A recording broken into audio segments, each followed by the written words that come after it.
Let's figure out where the heck I am.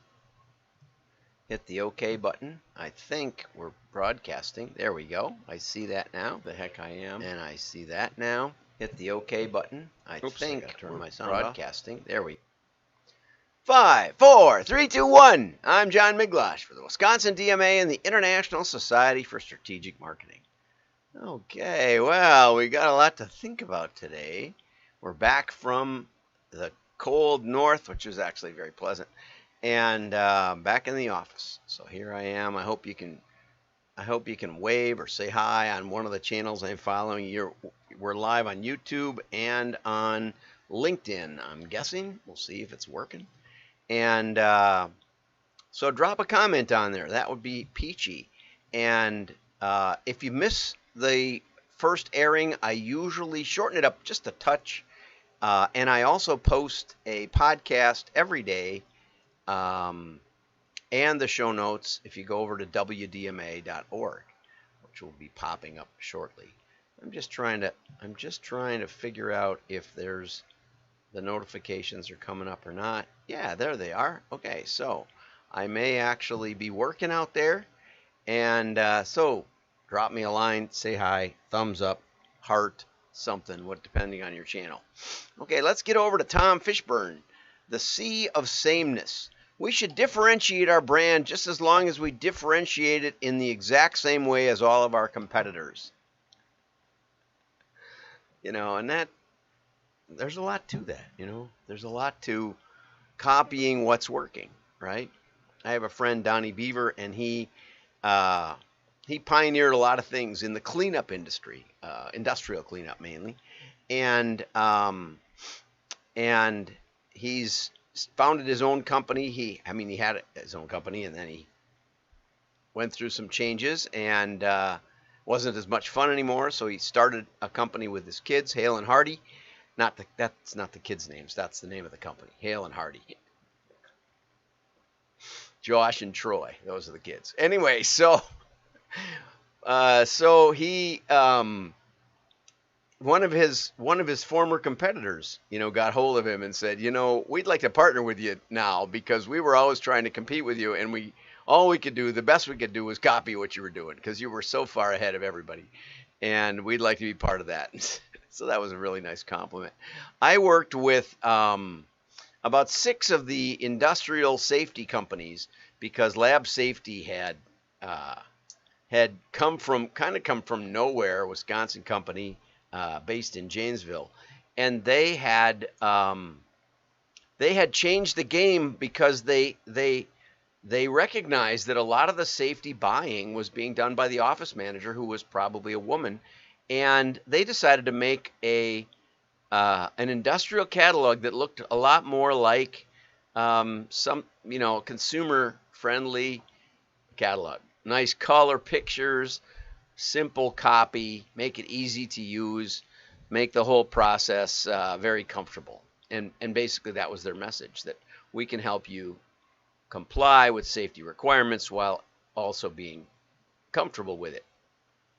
So every time I'd get a call from another safety company, they would want to look like Lab Safety. And instead I would suggest that maybe we should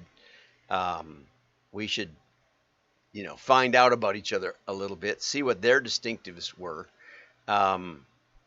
For example, one of the companies had a team of safety engineers on staff on the phone, and you wouldn't get them on the first, when you first called in, but if you had a safety application that was complicated, they would transfer you over there. And so I suggested that perhaps we should make that much more prominent.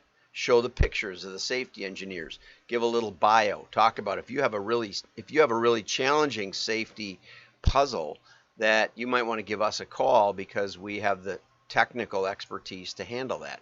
I'm not sure Lab Safety didn't have that expertise. Probably they did, but that wasn't something that they were talking about because it kind of went against their brand positioning. There was another catalog that I worked with, and they gave a lot of money to charity. They had a real legitimate cause, and they gave all their profits every year to charity, and it was often more than $1 million a year.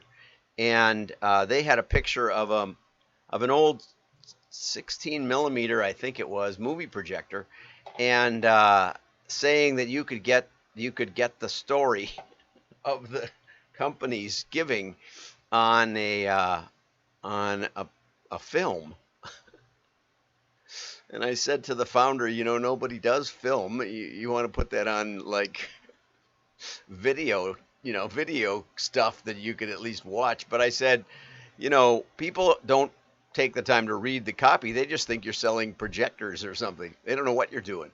Why don't you put a little picture of the village, that you're helping, or the buildings you're building, or something like that, with all the kids around, And I loved, he always would say, "You think that would work, John?" I said, "Yeah, I think so."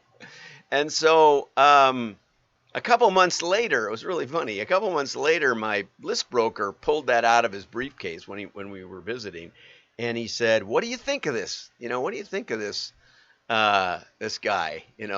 And it turns out he was actually building little church buildings in third world countries for villages. And I said, "Well, more importantly, what do you think of it?" Because he was Jewish, I'm a Jewish friend, and, I don't know, maybe it was offensive or something. He said, "Well, I kind of like it. I kind of like buying from somebody who believes that they're accountable to a higher power in the universe." He said, "I think that they're maybe a little less likely, a little more likely to play fair." I said, "Well, they might also be likely to," not that this was what they were very fair. They were wonderful. I had just gone out on my own like that month that they hired me, and when we finished, they just handed me a check for the whole price. They said, "You probably could use the money." Well, yeah, it was. I only had 3 kids and another one on the way, and we had to keep them fed. So they were wonderful to work for. But the list broker, he liked it. And I said, "Now, have you ever gotten that catalog before?" And he said, "Oh yeah, I've gotten it for years." I said, "Did you know that that's what they did with their profits?" He said, "No, I had no idea." I said, "Right, exactly." So sometimes you can be distinctive in ways that things you're doing already. In David Ogilvy's book, Confessions of an Ad Man, he talks about landing the Shell account and how he did it and how he flew to England to do it. It's a good story, but that's not the point. The point was he came up with the Shell Answer Man, and Shell had these points about the care that they took in producing their gasoline. And of course, everyone else took the same care, put the same additives in, but they hadn't taken credit for it. And so all of a sudden, the Shell Answer Man gave Shell this distinctiveness that was not even distinctive. Or is that a differentiation that wasn't even different? Tom makes a point about the differentiation and what? Let me see. It's down here a little bit. Differentiation or distinctiveness could be complementary or could be competitive. But I don't know. They both sound pretty different. They don't sound very distinctive to me. They sound pretty similar. They sound like synonyms, but I'm sure there's a lot of theory behind all that. So he says, when he was a second tier brand, he said he would try to do stuff that would stand out. But as soon as it worked, then like a different bottle shape or a different color that no one had ever used or something like that, as soon as it caught on, everybody else would copy it. Like right now you can get like core chips that say gluten-free, or some pure sugar candy that says gluten-free. That may be true, but it may not be good for you. It doesn't mean it is. And those little labels, 100% fruit, no sugar added, sugar got demonized, gluten got demonized, switch around, So people will copy it no matter what. People have copied my modeling pitch. I was ready for that, but I thought they would at least try to figure out what we were doing, but they didn't. But that's the point. The point is you don't have to know what the competitor's doing. You can just copy it at the level that the consumer is going to see it. So try to be different, right? Here. Brand camp. Ta-da! Looks like a light bulb. Too risky. Too different. Too provocative. Too unconventional. Too unfamiliar. Too untested. Too unfeasible. Too expensive. Wait. Where's the point of difference? Yeah, okay. And that's, one of the great parts about mail is you can test some of these things before you roll them out to everybody, unlike TV advertising or something like that. You can actually do like a cover test, or you can do an internal signature to test a new product concept. And we've done that over and over for many clients. Here's a pretty good article, 7 things you must know before scanning a QR code. And I'm going to flip it around so that you understand some of the marketing implications of that. This is from AARP, and mainly she says that, mainly Catherine says that crooks have been using QR codes for years. There was a pretty good story. One was about how somebody would put fake parking tickets and say, to pay this ticket, just scan this QR code. And then they'd keep the money. But, you weren't going to get a subpoena on it either. I'm always amazed at how clever criminals can be and think, man, if you just would go to work at an ad agency, you could make a fortune. Anyway, so fraudsters have been around. Avoid suspicious QR codes. Now, this is something to think about, because I used a QR code. I'm going to try, and I don't think I can get this to come up, but I'll give it a try, because I know where it's hiding. And I had the option. I was going to do normally I just do trackable QR codes, but I was going to be using it in front of people. And I thought, what might be better? I used this at the WDMA, at our little get-together on Thursday. And I don't know what's a better way to, I guess it's perfectly visible to me, but it might not be to you. But I had the choice of a trackable QR code, which takes the user, shows the user like a bit.ly, like a compressed QR code. It keeps the QR code simple, although I don't see a real benefit to having a simple QR code. But then there was another setting, and so I actually created a second one. And this one that I just showed you goes just to wdma.org/join. And the reason I switched it was because if I'm telling somebody, go to this QR code, and I give them the URL, and even though the other one would get you to the same exact place, and so once you clicked it, you would realize that it was legitimate. Okay, that's great, but what the AARP article is suggesting is that you might want to check that QR code first before you scan it. I mean, what happens is that it comes up on your phone, and then it shows you the link, and then you can hit it.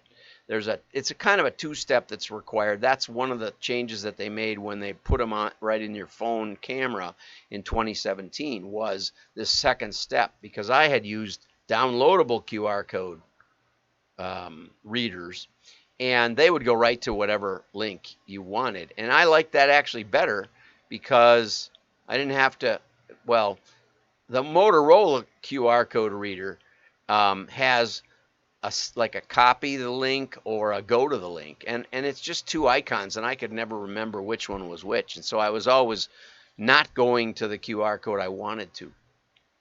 But the point is that you want to make sure that the QR code, when it's read by the camera, doesn't look too odd. Okay, so if you're going to send somebody to wdma.org, make sure it says wdma.org, and you can always do a subcode landing page within your URL, right? Or even you might even do like a pre subdomain. So you could do join.wdma.org. Google does this all the time, like calendar.google.com or mail.google.com, or I think that's just Gmail. But they have meet.google.com hangouts.google.com or hangouts.google.com. They do that a lot. So make it understandable to the user so that they don't pause when they've already scanned it, but they go and continue to load it. I think that's a really important point. That's why I wanted to cover this article. All these other things this is the parking sticker story. I don't know that there's 7 points to make here, except to be a little bit cautious. Probably don't pay through a QR code too often. Avoid using a QR code to pay a bill. I think that's pretty sane. If a code is stuck to the side of a napkin dispenser and looks suspect, ask for a menu. That makes sense. But here's a tip that they added. You can take your QR code, you can take your password, like your Wi-Fi password, that might be a bunch of gibbledygook gibberish, and you can QR it. Just go to a QR code generator, and you can, but again, you probably want to generate the right code, because in this case, you're not taking somebody to a URL. But I'm going to try this anyway. You can create a QR code and stick it on the side of the refrigerator or something, so nobody has to remember your Wi-Fi password at your house. They can just take their phone and click on there and then and say copy. That's a time when it does make sense to copy, and then paste it in when they want to log on, and then they don't have to type it in themselves. And Catherine has worked for the Milwaukee Journal-Sentinel, so that's pretty cool. I like that. She's from Milwaukee and also served in Iraq. Okay, here's where I wanted to get to, and maybe we should actually wait till next time, because we've gone a pretty long time. So I'm going to save this for tomorrow.